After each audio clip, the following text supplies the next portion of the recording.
Olá, pessoal, tudo bem? Nessa formação, a gente vai falar um pouquinho sobre evolução funcional dentro do magistério, né, da Prefeitura de São Paulo. Então, vamos começar. Para começo de conversa, a gente trabalha na Prefeitura de São Paulo com um tal de padrão de enquadramento. Então, vamos entender o que que é esse padrão de enquadramento. Eu tenho referência e eu tenho grau, quando eu vou analisar o meu holerite. A referência sempre é representada por um número e o grau é representado por uma letra. Jornada docente, eu tenho a tal da JB, a 20 horas aula, que é a chamada de JBzinha. Tem a JBD, que é a J30, né? Que seria 30 horas aula. Depois eu tenho uma jornada maior, que é o GEIF, Jornada Especial Integral de Formação, que ela dá 40 horas aulas por semana. E por fim eu tenho a tal da J40. Essa J40 ela é destinada para o quadro de gestores, direção, coordenação, assistentes de direção e supervisão escolar, né? Cumprem essa jornada.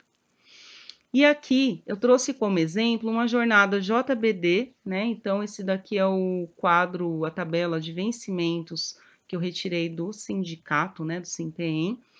E aqui eu vou mostrar para vocês como que a gente analisa essa tabela. Então, aqui eu tenho 5 colunas, né? Que serão letras de A até E. E eu tenho os números que vai do 11 até o 23, que é o QPE.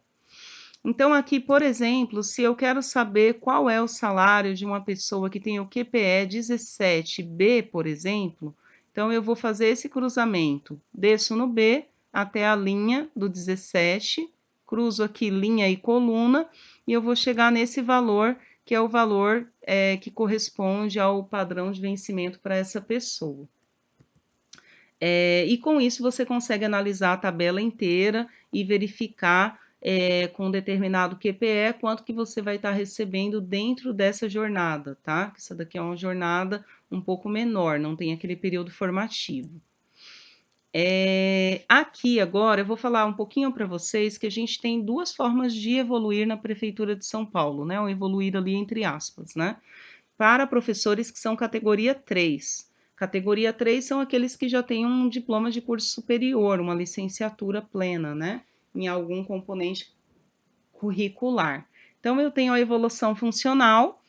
A evolução funcional, ela vai do 14 até o 23 para docentes e até o 24 para o quadro de gestores.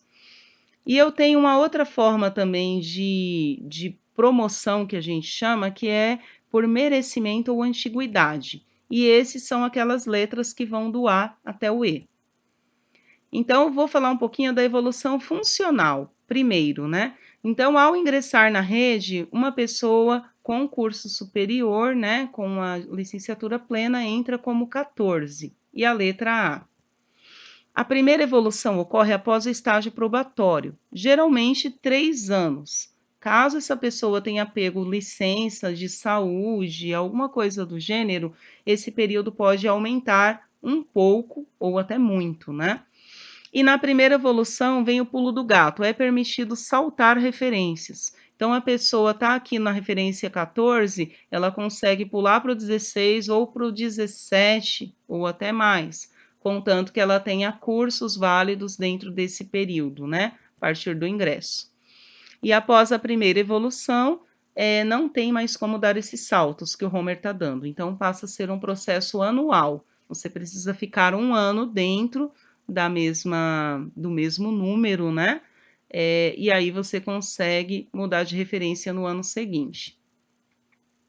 E aqui vem uma tabela mostrando como que é essa tabela para evolução. Isso daqui é interessante ver no manual do sindicato.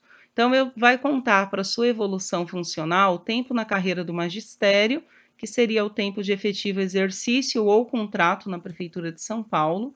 Títulos contam cursos e outros títulos, como PEA e projetos, né, do Mais Educação, por exemplo, contanto que você tenha uma frequência mínima neles, né? E seria, se eu não me engano, de 75%. tendo essa frequência mínima, você consegue a pontuação de 2 pontos por projeto. E para terminar, tem uma outra forma de tabela que é um mix, uma combinação entre títulos e o tempo de carreira no magistério. Então, aí, no momento da evolução, o secretário ou a secretária vai saber te informar qual que é o melhor caminho, né, a ser escolhido.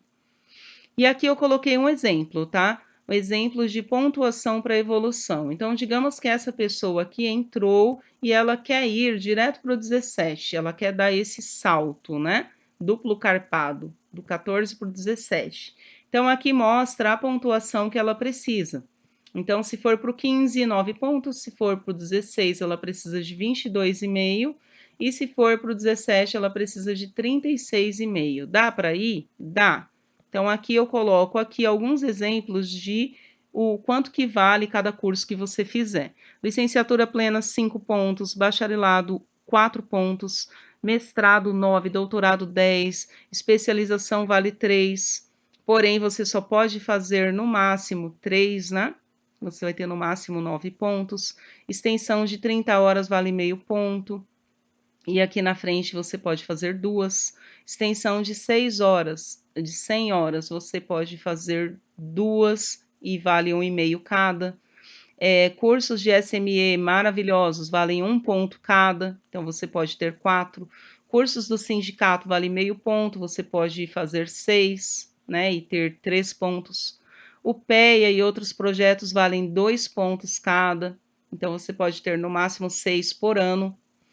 Regências de classe, você tem 0,3 por dia, o que equivale a 3,6 por ano, desculpa, por mês aqui, tá? E aí dá 3,6 por ano. APM, conselho, você vai ter meio ponto por ano, pode ter no máximo 2. Autoria de livro, 2 pontos, e autoria de artigo, 1. Então, aqui, fiz os cálculos desses que estão com a seta azul, e ele vai me dar um total de 36 pontos,8. Então, eu conseguiria, né? Terminou o período do probatório, tenho essa pontuação, então eu consigo fazer esse salto, né? Contanto que tudo esteja cadastrado aí no sistema da prefeitura. Aqui agora vem a promoção por antiguidade. Vamos para a parte da promoção. Então, a promoção, como o próprio nome diz, por antiguidade são os mais antigos. Então, aqui, anualmente, serão promovidos por antiguidade 16% do total de servidores em cada grau e em cada classe. Não é sorteio, gente. 16% vai evoluir. Só que para evoluir, você precisa ter no mínimo 3 anos dentro daquela referência, dentro daquela letra, né? Daquele mesmo grau. Então, tendo esses 3 anos, você vai competir com todo mundo que está no mesmo grau. Então, se você começou como 14A, 3 anos depois você vai entrar nesse 16%. Ah, fiquei um pouquinho fora, acho que eu fiquei 20%. Se você está dentro de 20%, você não é promovido, aí você vai tentar novamente no ano seguinte. Aqui vem a promoção por merecimento. Quando você não consegue lá pela antiguidade, aí você vai cair aqui, ó. No merecimento, você vai conseguir ir de um grau, né, do A para o B, se você tiver essa pontuação, 1.450 pontos. E é necessário estar no mínimo 3 anos no mesmo grau e no mesmo cargo. Mudou de cargo, era professor, virou diretor, era professora, virou coordenadora. Então, você tem que ficar mais 3 anos nesse novo cargo, dentro da mesma referência, para poder solicitar a promoção por merecimento. Então, aqui eu vou mostrar para vocês como que funciona o negócio, o que conta para essa promoção. Então, a avaliação de desempenho é feita todo final de ano na escola, a direção da escola te avalia, você avalia a direção da escola e vale no máximo 1.000 pontos. Então, aqui já dá para você conseguir 1.000. Tempo na carreira, no máximo 200. Capacitação, cursos, então diversos cursos, alguns você até usa para evoluir no número, também servem na letra, então no máximo 600 pontos. E aqui eu tenho atividades fora do cargo principal que você desempenha, né, das atividades que você desempenha, e você tem no máximo 200 pontos por ser utilizado. Então, com isso, é uma outra via para vocês conseguirem, né, estudando muito, fazendo esses cursos, também conseguir ir mudando de letra até chegar no tão sonhado E, né? Aqui. Nessa imagem interativa, é num site chamado Geniali que ela foi feita. Então, eu peguei essa imagem da internet e aqui eu fui montando vários elementos que você consegue estudar de diferentes formas. Aqui eu tenho o livro, que é o Manual de Evolução Funcional do SIMPEEM. Então, vocês vão clicando, aqui você vai ouvir um áudio falando a respeito desse assunto. Aqui você encontra esse vídeo que acabou de assistir. E aqui vai ter alguns textinhos com locais onde vocês conseguem fazer cursos, né? Lembrando que a gente tenta fazer sempre cursos de forma gratuita. Então é isso, espero que vocês já façam todo esse planejamento, né? De como você vai evoluir aí dentro da sua carreira e boa sorte, né? Nos estudos, tá bom? Tchau, tchau.